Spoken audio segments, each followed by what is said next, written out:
This is Dikki Mullen in Orlando, Florida, talking about ghost hunting.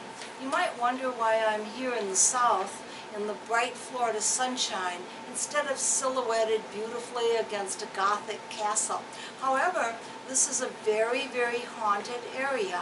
A great deal has happened in the settling of Florida. There are many earthbound spirits, a lot of entities that weren't ready to leave, and something about the salt water creates a spiritual atmosphere. One of the most haunted places of all in the south is way, way, way south of Key West, but it's still considered in the United States.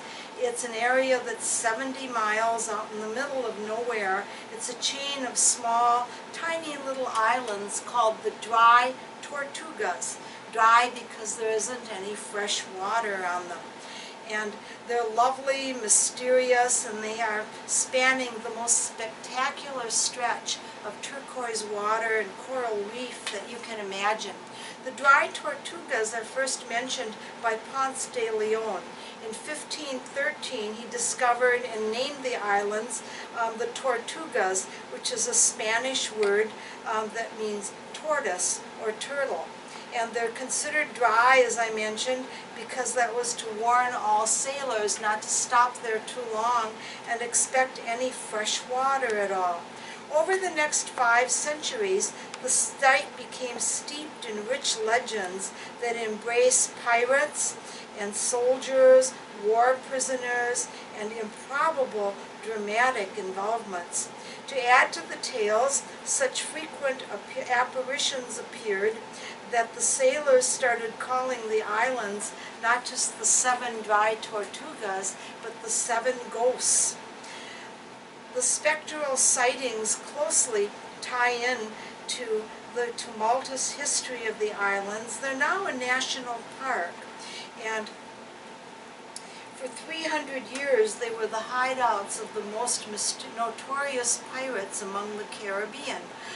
The area got into a less freewheeling zone when our country took control of it shortly after Florida became a state and joined the United States. 20 years later, in 1846, the administration realized that controlling navigation in the Gulf of Mexico relied on holding on to and buttressing the Tortugas. A fort was begun there. It was a massive project, and it took 30 years to complete it. Fort Jefferson resembles a romantic medieval castle. It's 45 feet high, and it's complete with a moat and drawbridge.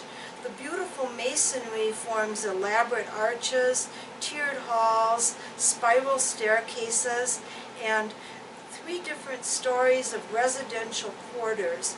There's a huge kitchen and a chapel. Eventually, the fort housed 800 residents, and its archives offer pictures from the early days detailing a handsome and prosperous community. Water was stored in cisterns, and more was shipped in from the outside to hold in giant underground tanks. The pleasant character of the fortress changed abruptly during the Civil War, though, when the site became a Union prison.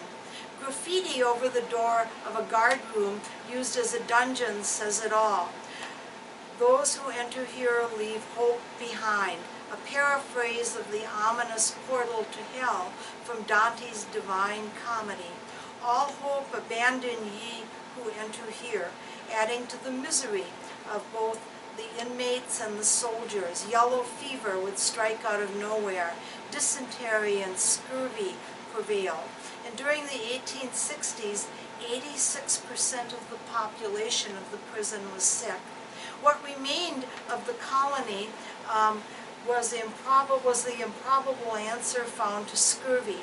They formed the Dry Tortugas Drama Club and performed successfully in Key West, raising enough money to buy the limes and lemons that you need to combat that scourge, also fresh vegetables. And the sickening quality of all the soldiers and prisoners there let up after they realized that the Dry Tortuga Club, which featured a minstrel show and also an infantry-braced acrobatic and weightlifting segment. The ghosts, what are they? The appearances are frequent, and the park staff calls the place Spook Central. One grave belongs to a Mrs. Lowell, the wife of one of the lighthouse keepers on the Dry Tortugas, and her wraith is often seen by visitors and staff. The spirit of a Private Winters, who died after being shot in a lonely corridor, turns up regularly. When I went down to the Dry Tortugas a while back, I took the boat from Key West. It's a lovely trip, but all day. And when I arrived, I really think I saw the spirit of Private Winters when I first walked through that tour, that corridor.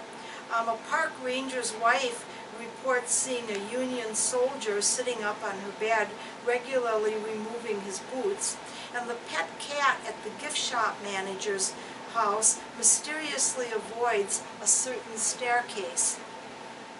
A journey to the Dry Tortugas is a really unforgettable experience, and everyone who's interested in ghost hunting close to home can travel there by reach of the ferry, which departs daily from Key West. You don't want to miss it on the last trip back, though, because staying out there all night is not a joke, so I've heard. I was at the ferry port plenty early when I went. The fort itself is a beautiful sight. It's wonderfully preserved, and it provides a fascinating glimpse of history into the islands.